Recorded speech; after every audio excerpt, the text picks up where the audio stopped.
दुनिया का सबसे घटिया पिता वही था, सिर्फ इसलिए कि उसकी प्यारी औरत उसे छोड़कर चली गई। उसने अपनी सगी बेटी की जान की भी परवाह नहीं की, जबकि उसके पास उसे बचाने की ताकत थी। फिर भी वो अपनी बेटी को आग की लपटों में जलते हुए देखता रहा।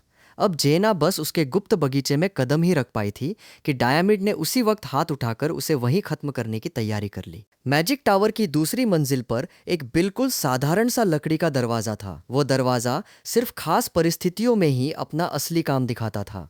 मूल कहानी के अनुसार जेना ने मन ही मन सफेद बगीचे की कल्पना की। तेज सफेद रोशनी चमकी और अगले ही पल वो फूलों के अनंत समुद्र के बीच खड़ी थी। जेना यकीन नहीं कर पा रही थी कि वीरान सा दिखने वाला मैजिक टावर भी इतनी खूबसूरत जगह छिपाए हुए है। जमीन पर खिले वही फूल थे जिन्हें वो ढूंढ रही थी। लड़की ने अपनी जिंदगी में इतने सुंदर फूल कभी नहीं देखे थे, लेकिन अभी उनकी तारीफ करने का समय नहीं था। उसे जल्दी से इन फूलों का एक गुलदस्ता बनाना था। जेना ने तोहफे के लिए गुलदस्ता इसलिए चुना था क्योंकि उसके हिसाब से फूल साधारण सी खुशियों में सबसे खूबसूरत विलासिता होते हैं। देखने में सुंदर होने के अलावा उनका कोई और उपयोग नहीं था। पिछले जन्म में चाहे दिन कितना भी खास क्यों न रहा हो, लड़की को कभी किसी ने फूल नहीं दिए। अब जब उसे दोबारा जीवन मिला था तो उसने सोचा कि इस जन्म में कम से कम एक बार तो उसे भी फूलों का गुलदस्ता मिलना चाहिए। तभी पीछे से एक ठंडी आवाज आई, मेरे बगीचे में चूहा कब से आने लगा। यह आवाज सुनते ही जेना का दिल बैठ गया। उसने पीछे मुड़कर देखा और सामने डायमिड का ठंडा और गंभीर चेहरा था। तुम यहाँ क्यों हो? अपने दूसरे जीवन में जेना ने एक बात अच्छी तरह समझ ली थी, इंसान को अपनी किस्मत पहचाननी चाहिए।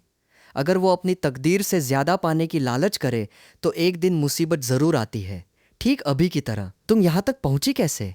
इस जगह के बारे में किसी को पता नहीं होना चाहिए। सच बताओ, तुमने कौन सी चाल चली है? जेना कोई बहाना सोच भी नहीं पाई थी कि उसकी बर्फ जैसी ठंडी आवाज फिर गूंज उठी। अगर नहीं बताना चाहती तो कोई बात नहीं, तुम यहाँ कैसे भी पहुंची हो, मुझे सिर्फ तुम्हें खत्म करना है। कल में डायमिड की परछाई उसके पिछले जन्म वाले पिता से मिल गई।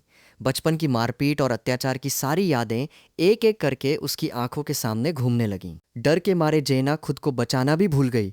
मुझसे गलती हो गई, बिना इजाजत यहाँ आना मेरी गलती थी। ये सुनकर डायमिड का हाथ रुक गया। क्या ड्रैगनों ने तुम्हें मेरे पास भेजा है ताकि तुम मेरे करीब आकर मुझे अपनी ताकत इस्तेमाल करने पर मजबूर कर सको? लगता है इंसानियों या ड्रैगन अपनी स्वार्थी इच्छाएं पूरी करने के लिए बच्चों का इस्तेमाल करना सबकी एक जैसी आदत है। जेना ने जल्दी से हाथ हिलाकर कहा, शायद कोई गलतफहमी हुई है। डायमिड हंस पड़ा। गलतफहमी? कितना सुविधाजनक बहाना है। ऐसी चालाक जुबान तो तुम्हारे ड्रैगन कबीले की पहचान है। मैंने पहले ही कहा था, तुम मेरी बेटी नहीं हो। वही नजर, बिल्कुल पिछले जन्म जैसी। कोई भी उसे अपनाना नहीं चाहता था, चाहे वो कितना भी समझाए। डायमिड कभी उस पर भरोसा नहीं करेगा। आखिरकार जेना ने हार मान ली। मैं रास्ता भटक गई थी, गलती से यह बगीचा मिल गया। अब वो उस प्यार की उम्मीद नहीं करना चाहती थी जो कभी मिलना ही नहीं था। मेरा कोई खास इरादा नहीं था, मेरा कोई खास कि नहीं आओ कभी नहीं आऊंगी, ये कहकर वो बाहर जाने लगी। किस्मत अच्छी थी कि डायमिड ने उसे मैजिक टावर से नहीं निकाला। तभी उसने पीछे से आवाज दी, सुना है ड्रैगनों की उम्र 1000 साल होती है। वे न बीमार पड़ते हैं और न किसी श्राप का असर उन पर होता है। फिर तुम्हारी माँ क्यों मरी? क्या वो सचमुच मर चुकी है? जेना कुछ पल चुप रही।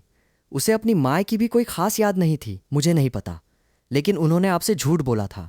शायद उनकी कोई मजबूरी रही होगी। जेना को दूर जाते देख डायमिड खुद पर हंस पड़ा। 11 साल पुराना घाव आज भी हल्का हल्का दर्द करता था। उसे यह भी अजीब लगा कि जेना उसकी मौजूदगी का दबाव सीधे सह गई। पहली मुलाकात में भी उसे महसूस हुआ था कि उस बच्ची में अपनी उम्र से कहीं ज्यादा समझदारी और शांति थी। सबसे ज्यादा चुभने वाली बात यह थी कि उसका चेहरा बिल्कुल उसी इंसान जैसा था। उसी पल डायमिड का दिल बहुत समय बाद एक बार फिर धड़क उठा। वो समझ नहीं पा रहा था कि भावनाएं सील करने के बाद भी उसका ख्याल आते ही उसके मन में बेचैनी क्यों होने लगती है। कभी किसी ने उससे कहा था कि ड्रैगन सिर्फ उसी इंसान से संतान पैदा करते हैं जिससे वे सच में प्रेम करते हैं, इसलिए हर ड्रैगन को प्रेम का फल कहा जाता है। डायमिड ने खुद से अनगिनत बार कहा था कि यह सब झूठ है। जो औरत उसे छोड़कर चली गई वो उसकी बेटी को जन्म दे ही नहीं सकती। वो हमेशा सोचता था कि वो पुराने रिश्तों में नहीं उलझेगा, लेकिन जिस बगीचे को वो एक पल में मिटा सकता था उसे आज तक तोड़ने की हिम्मत नहीं जुटा पाया। अगले दिन जेना ने फूलों का गुलदस्ता मिगाले को दिया। ये पिछले दिनों मेरा ख्याल रखने के लिए छोटा सा धन्यवाद है। मिगाले हैरान रह गया और तभी उसकी नजर जेना के जख्मी हाथों पर पड़ी।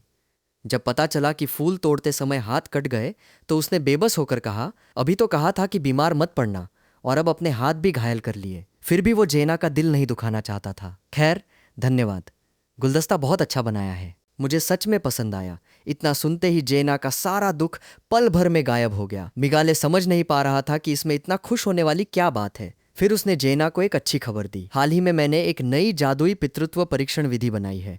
बहुत जल्द मैं साबित कर दूंगा कि तुम मैजिक टावर के मालिक की बेटी हो। आखिर जेना अभी तक मैजिक टावर की आधिकारिक सदस्य नहीं थी। अगर कभी कोई मुसीबत आई तो आखिर उसका पिता ही उसकी रक्षा कर सकता था। लेकिन जेना बिल्कुल भी खुश नहीं हुई। ड्रैगनों के समाज की एक बात उसे बहुत पसंद थी। वहां पिता जैसी कोई अवधारणा ही नहीं थी, क्योंकि उनका समाज मातृसत्तात्मक था। ऊपर से उस आदमी ने कभी उसकी परवरिश भी नहीं की थी। वो उसे सिर्फ इसलिए खास नहीं मान सकती थी कि वो उसका पिता था। और मुझे पिता की जरूरत नहीं है, और न ही परिवार की। जो चीज शुरू से मेरे पास थी ही नहीं, उसके सहारे मैं क्यों जीऊं?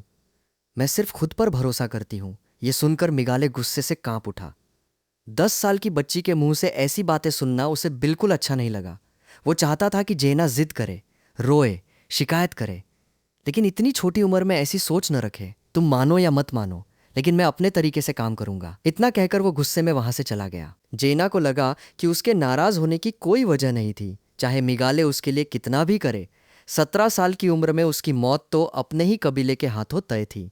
लेकिन पता नहीं क्यों उसके हाथ का घाव पहले से ज्यादा दर्द करने लगा।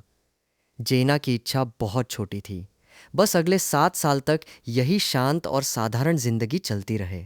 वो अपनी उम्मीदें प्यार जैसी अनदेखी और अनिश्चित चीज पर नहीं टिकाना चाहती थी। लेकिन तभी वो जादूगर, जिसने पहले भी जेना की जादुई शक्ति पर नजर रखी थी, उसका रास्ता रोक कर मुस्कुराया। आखिरकार अब तुम अकेली मिल ही गई, छोटी बच्ची।